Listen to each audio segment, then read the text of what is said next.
तो क्या हालचाल सत श्री अकाल, मैं हूं न्योन मैन एंड गाइस आज हम लोग बात करने वाले काफी सीरियस टॉपिक के बारे में जिसको लेकर दुनिया के बड़े बड़े पर्सनालिटीज जैसे कि इलॉन मस्क, एप्पल के को-फाउंडर स्टीव वॉजनियाक ये लोग थोड़ा सा डर रहे हैं। एंड या this is related to the topic of AI that is artificial intelligence. Recent times में आपने देखा होगा कि जब से चैट जीपीटी रिलीज हुआ है तब से एआई के बारे में लोग काफी ज्यादा डिस्कस कर रहे हैं कि इसका फ्यूचर क्या हो सकता है, ये कितना ज्यादा पावरफुल हो सकता है। वेल जब से इसका GPT 4 वर्जन आया है तब से लोग तो थोड़ा और डर गए कि ऑलरेडी अगर एआई इतना स्ट्रांग हो गया है तो क्या वो in the near future humanity को एक थ्रेट दे सकता है, हम लोग को रिप्लेस कर सकता है। वेल इसी टॉपिक पर एक पूरा ओपन लेटर लिखा गया जहां पर यही टॉपिक के बारे में डिस्कशन हुआ है कि ह्यूमन हिस्ट्री में ये एआई कितना बड़ा चेंज ला सकता है एंड इसीलिए हमें इसे ध्यान से प्लान्ड वे में एग्जीक्यूट करना चाहिए, नहीं तो अगर कुछ भी इधर उधर हुआ तो बहुत बड़ा गड़बड़ हो सकता है। Now what are the exact threats? इस लेटर में ये लिखा गया है, should we let machines flood our information channels with propaganda and untruth, saying कि हम लोग को एआई के थ्रू जो इंफॉर्मेशन मिलता है उसको हम लोग पूरा 100% एक्यूरेट सोचते हैं तो इसके थ्रू प्रोपेगेंडा स्प्रेड करना भी आसान हो सकता है। Secondly, should we automate away all the jobs including the fulfilling ones? Recently GPT 4 से जब पूछा गया कि कौन कौन सा जॉब आप रिप्लेस कर सकते हो तो पूरा लिस्ट वो बता दिया यार, आप पॉज करके रीड कर सकते हो। Then should we develop non human minds that might actually eventually outnumber, outsmart, obsolete and replace us? Should we risk loss of control of our civilization? मतलब कि क्या हमें एआई को इतना स्ट्रॉन्ग एंड इतना पावरफुल बना देना चाहिए कि वो हमसे ही आगे बढ़ जाए एंड हमको ही आउटनंबर कर दे? एंड इन्हीं वजहों से हमें इसके फर्दर डेवलपमेंट्स में ध्यान देना चाहिए। सो या एज आई सेड, इस ओपन लेटर से काफी सारे लोग अग्री करते हैं। आपका क्या ओपिनियन है मेरे को कमेंट्स में जरूर बताना। एनीवेज चलिए अब आगे बढ़ते हैं, हम लोग बात करने वाले हैं SRK versus Virat Kohli fans के बारे में। तो कल मैंने आप लोग को इस ट्विटर फैन बेस वॉर के बारे में बताया था, उसके बाद इस स्टोरी से रिलेटेड ये अपडेट है कि कल विराट कोहली के अगेंस्ट काफी सारे SRK फैंस ट्रेंड्स चलाए, आप देख ही सकते हो। तो चलिए अब आगे बढ़ते हैं, हम लोग बात करने वाले हैं आशीष चंचलानी के बारे में। तो आशीष चंचलानी गए थे ट्रिगर्ड इंसान के पॉडकास्ट में एंड वहां पर उन्होंने काफी सारी चीजों के बारे में बात किया, जैसे कि the exact reasons why he uploaded less videos, then एक मेजर फ्यूचर प्रोजेक्ट जिसके ऊपर वो सालों से काम कर रहे हैं एंड ऑफ कोर्स वो थोड़ा हेट के ऊपर रिएक्ट किए and also his past controversies. पूरा पॉडकास्ट आप जाके सुन सकते हो, लिंक मैंने डिस्क्रिप्शन में दे दिया है। तो चलिए अब आगे बढ़ते हैं, हम लोग बात करने वाले हैं UPI चार्जेस के बारे में। तो भाई कल अचानक से ये न्यूज फैलने लगा कि 2000 रुपीज एंड अबव के ट्रांजैक्शंस पे हम लोग को 1.1% एक्स्ट्रा फीस देना होगा। वेल इस चीज को क्लैरिफाई करते हुए NPCI की तरफ से एक स्टेटमेंट आया एंड उन्होंने क्लियरली बोल दिया कि बैंक टू बैंक ट्रांसफर में कुछ भी चार्जेस नहीं लिया जाएगा एंड मोस्टली हम लोग बैंक टू बैंक ट्रांजैक्शंस ही करते हैं 99% ऑफ द पीपल। ये जो चार्जेस है खाली वॉलेट ट्रांजैक्शंस के लिए एंड वो भी हम कस्टमर्स के लिए नहीं, मर्चेंट्स के लिए। तो चलिए अब आगे बढ़ते हैं, हम लोग बात करने वाले फुकरा इंसान के बारे में। सो फुकरा इंसान द सम्राट शो पॉडकास्ट में अपना इनकम रिवील किए, आप खुद सुन लीजिए उन्होंने क्या कहा। मैं इतना कमा लेता हूँ, क्लियर बोलना आसपास में, ऐसा नहीं एक सोनट खरीद लोगे। तो तुम एक एग्जांपल सेट करो ना, ऐसे डायरेक्ट बोलना अच्छा लगता है, इतने पैसे कमा लेता हूँ। हाँ तो आप तो कुछ भी बोल दो ना सम्राट भाई, इतना या धीरे बोल दो, मैं सामने बोल दूंगा।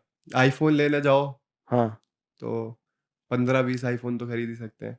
आईफोन कौन से वाले? ये 14 जो ना? 14 प्रो मैक्स। ठीक है, मतलब 15-20। तो चलिए अब आगे बढ़ते हैं, हम लोग बात करने वाले हैं बोट के बारे में। तो कल से एक ट्वीट वायरल जा रहा है कि बोट का एक एयरपॉड्स ब्लास्ट हो गया था। जब वीडियो उन्होंने शेयर किया था आप देख ही सकते हो अभी स्क्रीन में कि कैसे यहाँ से धुआं वगैरह निकल रहा है। सो इस चीज के ऊपर रिएक्ट करते हुए ज्ञान थेरेपी नीचे रिप्लाई किए, व्हाट इज दिस बोट? एक और यूजर ने कहा, the reason why I started hitting bot, see this please. जिसके नीचे बोट सपोर्ट ने रिस्पॉन्ड किया, hi please be informed that we have acknowledged their concern and working on the same for a positive resolution at the earliest. Anyways चलिए अब आगे बढ़ते हैं, हम लोग बात करने वाले भोला मूवी रिव्यू के बारे में। तो आज अजय देवगन का भोला मूवी रिलीज हो गया है, तो चलिए कुछ यूट्यूबर्स का रिएक्शन एंड रिव्यू पढ़ लेते हैं। First of all comic verse ने ये ट्वीट किया, Bhola tries to be a stylized version of Kaithi but VFX। The story is same, जिसने कैथी नहीं देखी है वो एंजॉय करेगा, वो भी ज्यादा नहीं। भोला की story was the most interesting part जो अगले पार्ट के लिए बचा के रख ली। The use of lighting makes the film visually gorgeous and जहां भी VFX नहीं हुआ वो action scenes are really good to watch, overall and enjoyable movie. Then BNF TV ने कहा, जैसे टीजर अच्छे थे बट ट्रेलर नहीं, पिक्चर में भी कुछ action moments crowd pleasing but majority उतने नहीं। इफ कैथी नहीं देखी तो मजा आएगा। 3D में क्यों बनाया, सर आंख सब दुख रहा है। एंड योगी बोलता है, कहे it's a mass audience film for sure, it has story, action, भारी भरकम dialogues and emotions at the end and yes there is one cameo after the film ends which assures the second part. सारे actors ने कमाल का काम किया, 3.5 stars. तो चलिए अब आगे बढ़ते हैं, हम लोग बात करने वाले मनोज दे के बारे में। तो मनोज दे ने YouTube से ये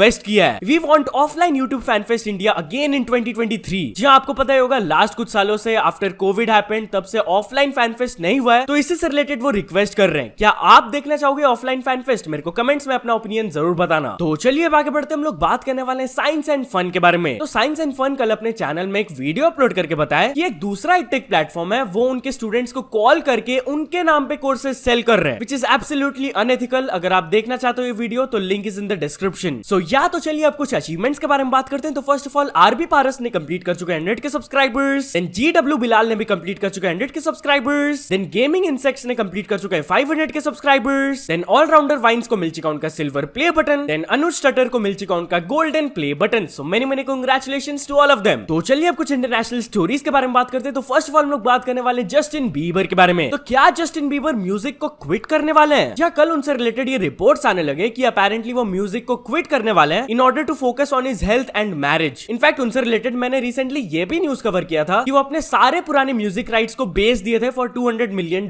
सो इज दैट अ साइन कि वो क्विट करने वाले हैं? Let's see. अभी तक तो ये रिपोर्ट्स हैं, उनके तरफ से कुछ कंफर्मेशन नहीं आया। तो चलिए अब आगे बढ़ते हम लोग बात करने वाले हैं एंड्रयू टेट के बारे में। सो एंड्रयू टेट की तरफ से ये न्यूज आया था कि उनको जल्दी रिलीज कर दिया जाएगा, बट ऐसा बिल्कुल भी नहीं हुआ। Again his motion was rejected by the court. तो चलिए फाइनल स्टोरी के बारे में बात करते हैं, which is related to Elon Musk and Bill Gates. तो आपको पता होगा इन दोनों के बीच में उतना अच्छा नहीं बनता है। तो रिसेंटली एक ट्विटर यूजर ने ट्वीट करके दिखाया कि इलॉन मस्क के अकाउंट के नीचे ये दिखा रहा है कि similar to Elon Musk Bill Gates का अकाउंट है, जिस पर वो खुद रिएक्ट करते हुए कहे सिक बर्न लोल। एनीवेज चल दोस्तों, आज के वीडियो के लिए बस इतना ही। अगर आपको ये वीडियो थोड़ा सा भी पसंद आया हो तो लाइक कर देना। चैनल को अभी तक सब्सक्राइब नहीं किया हो तो जल्दी से जल्दी सब्सक्राइब भी कर लेना। न्यूज सबमिशन का लिंक डिस्क्रिप्शन में, वहां से जाके आप कुछ न्यूज भेजोगे तो आपको क्रेडिट्स भी मिल सकता है मेरे डिस्क्रिप्शन में। सो ऐसे सपोर्ट करते रहना। मिलते हैं नेक्स्ट वीडियो में। Till then bye bye.